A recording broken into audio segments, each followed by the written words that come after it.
त्या संदर्भात आज आपण मूक मोर्चाच्या माध्यमातून या सर्व पक्षीय सर्वजण या ठिकाणी आपण आहोत। महाराष्ट्रातला आणि बीड जिल्ह्यातला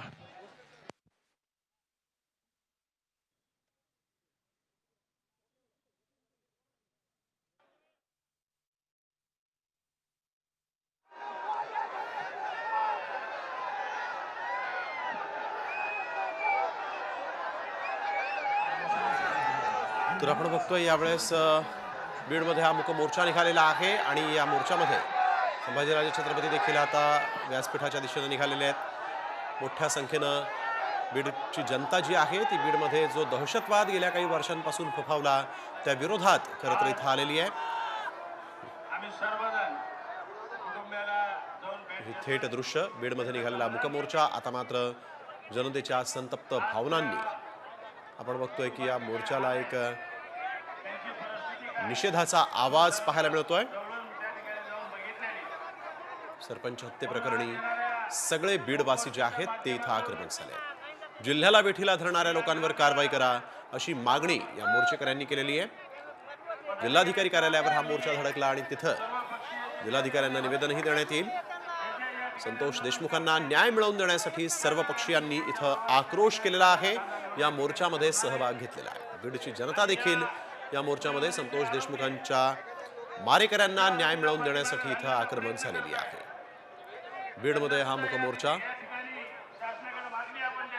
सरपंच हत्ये प्रकरणी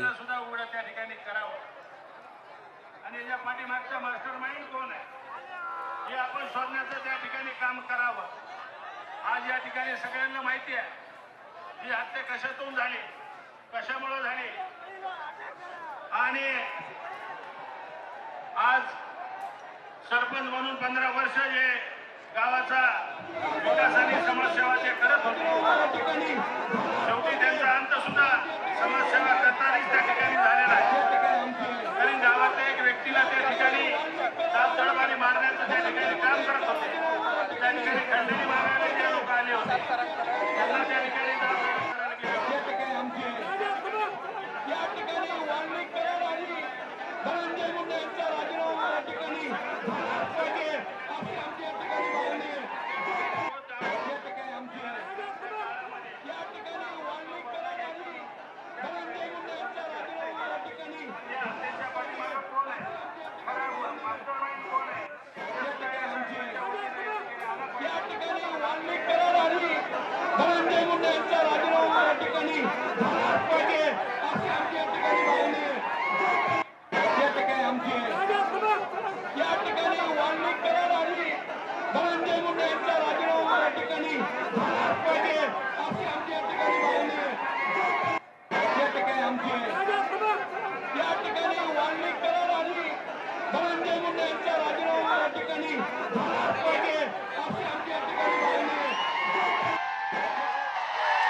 स्टेजवरच्या सर्वांना विनंती आहे, सर्व समाज बांधव या ठिकाणी आपल्या विनंती आहे थोडंसं आपण मागे चला।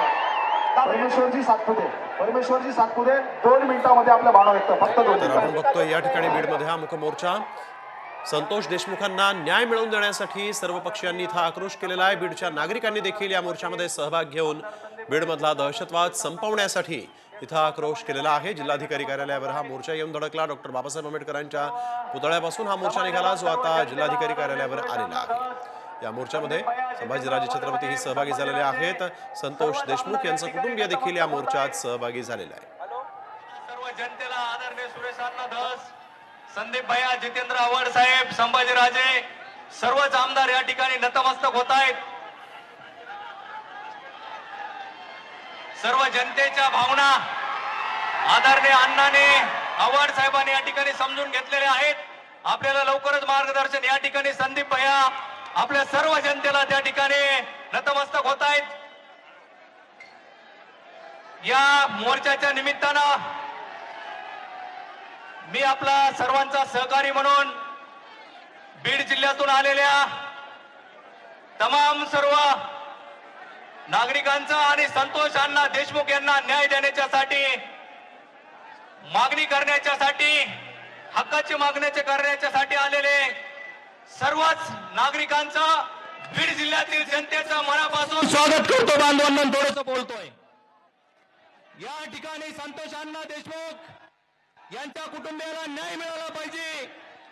या बाबतीत या बीड जिल्ह्यामध्ये या जनतेचा आक्रोश या मुख्यमंत्री साहेबांच्या उपमुख्यमंत्री साहेबांच्या कानावरती जावं आणि या घटनेमागचे जे सपोर्ट करणारे आहेत या जिल्ह्याचे मंत्री धनंजयजी मुंडे साहेब यांचा पहिल्यांदा राजीनामा घेतला पाहिजे. ही आग्रहाची मागणी आम्ही या निमित्ताने करत आहोत. त्याचप्रमाणे अजितदादाला सुद्धा मी मराठा समाजाचा एक सेवक म्हणून आणि मराठा समाजाची भावना म्हणून या ठिकाणी मराठा समाजाच्या वतीने अजितदादा पवार साहेब तुम्हाला शपथ देतो.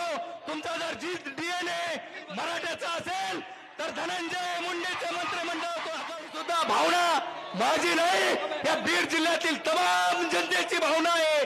ती मी आपल्यापर्यंत पोहोचतो. आणि त्याचबरोबर या घटनेचे जे मास्टर माइंड आहेत वाल्मिक कराडला 302च्या गुन्ह्यामध्ये 6 आरोपी करून अटक केली पाहिजे, ही मागणी मी या वतीने करतो. आणि सर्वांच्या वतीनं मी आपल्याला विनंती करतो, या आरोपींना हे जे फाशीचं चिन्ह दाखवलं आहे या फाशीच झाली पाहिजे, ही सुद्धा मागणी मी सर्वांच्या वतीनं या निमित्तानं मी करतो. आणि एवढंच बोलतो, थांबतो. जय हिंद, जय महाराष्ट्र. यानंतर राहुल सोनवणे